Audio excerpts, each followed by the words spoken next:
hello everyone आज egg biryani recipe এটা লৈ আহিছোঁ বহুত সিম্পল হয় আহকচোন কেনেকৈ বনাইছোঁ চাই যাওক এয়া দেখিছে টেঙা দৈ অলপত হালধি আৰু নিমখ দিছোঁ লগতে দিছোঁ কাশ্মীৰী ৰেড চিলি পাউডাৰ অলপমান আৰু এতিয়া ইয়াত এড কৰিছোঁ গৰম মছলা পাউডাৰ আটাইখিনি ভালদৰে মিক্স কৰি ল'ম এটা পেষ্ট বনাই ল'ম মছলাখিনি এনেকৈ পেষ্ট বনাই ল'লে আগতে টেষ্টটো ভাল হয় কালাৰটো ভাল হয়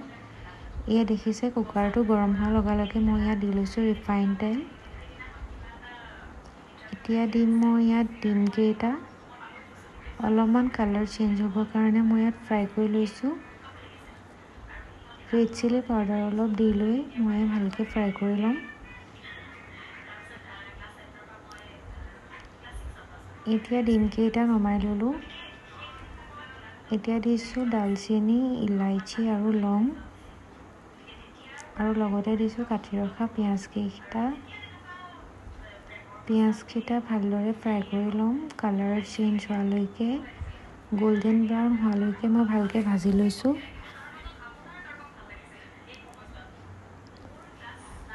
এয়া দেখিছে কালাৰটো চেঞ্জ হৈছে এতিয়া মই গেছৰ ফ্লেমটো কমাই লৈছোঁ লগতে দিছোঁ এয়া আদা নহৰু পেষ্টটো পিঁয়াজৰ লগতে ভালকৈ স্মেলটো যোৱালৈকে মই ভাজি ল'ম লগত দিছোঁ এটা জলকীয়া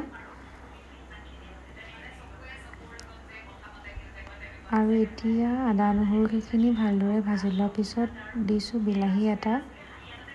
এয়া দেখিছে বিলাহীটোৰ সৈতে একেলগে ভাজি লৈছোঁ আৰু এতিয়া ইয়াত এড কৰিম মই মছলা যিটো পেষ্ট বনাই লৈছিলোঁ সেই পেষ্টটো ইয়াত এড কৰি দিম ভালদৰে ভাজি ল'ম মই তেলটো ওলাই নোযোৱালৈকে দেখিছে দহি মছলাখিনি মই ইয়াত এড কৰি ল'লোঁ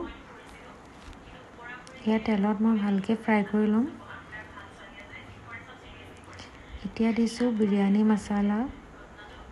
আপোনালোকে জোখমতে প্ৰত্যেকটো বস্তু ইয়াত এড কৰিব বহুত সিম্পল হয় আৰু বেছি টাইমো নালাগে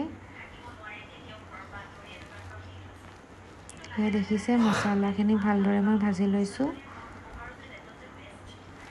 এতিয়া ইয়াত এড কৰিম মই ফ্ৰাই কৰি ৰখা ডিমকেইটা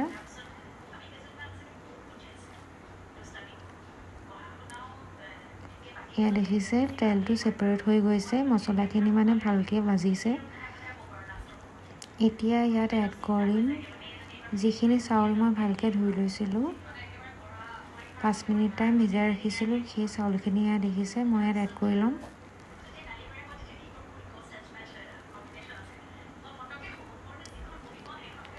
চাউলখিনিৰ লগত এতিয়া মছলাখিনি মই ভালদৰে মিক্স কৰিম আৰু মোৰ ভিডিঅ'সমূহ যদি চাই ভাল পায় লাইক শ্বেয়াৰ এণ্ড ছাবস্ক্ৰাইব কৰি দিব লগতে ফেচবুক আৰু ইনষ্টাগ্ৰামতো ফ'ল' কৰিব আৰু আপোনালোকে মোৰ ৰেচিপিসমূহ বনাই ট্ৰাই কৰিব কেনেকুৱা পায় কমেণ্টত জনাব এয়া দেখিছে চাউলখিনি মই মিক্স কৰি লৈছোঁ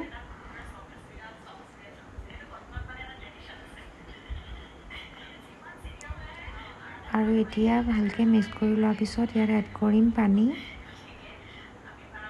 মই 1.5 গিলাচ পানী ইয়াত এড কৰিছোঁ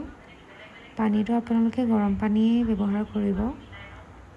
ঠাণ্ডা পানী দিলে টেষ্টটো বেয়া হৈ যায় এই দেখিছে মই 1.5 গিলাচ পানী ইয়াত এড কৰিছোঁ আৰু এটা হুইচেল অহালৈকে মই ইয়াত দিছোঁ এতিয়া আপোনালোকে গৰমে গৰমে পৰিৱেশন কৰিব পাৰে খাবলৈ বহুত টেষ্টি হয় আৰু বহুত ইজি হয় আপোনালোকৰ টাইমো বাচি যায় এয়া দেখিছে চাউলটো এটা হৈছে এয়া মই গৰমে গৰমে পৰিৱেশন কৰিছোঁ আপোনালোকেও বনাই চাব এয়া দেখিছে এগ বিৰিয়ানী মই পনীৰৰ লগত এয়া চাৰ্ভ কৰিছোঁ চাউলটো দেখিছে এটা হৈছে আজিলৈ আহিছোঁ বাই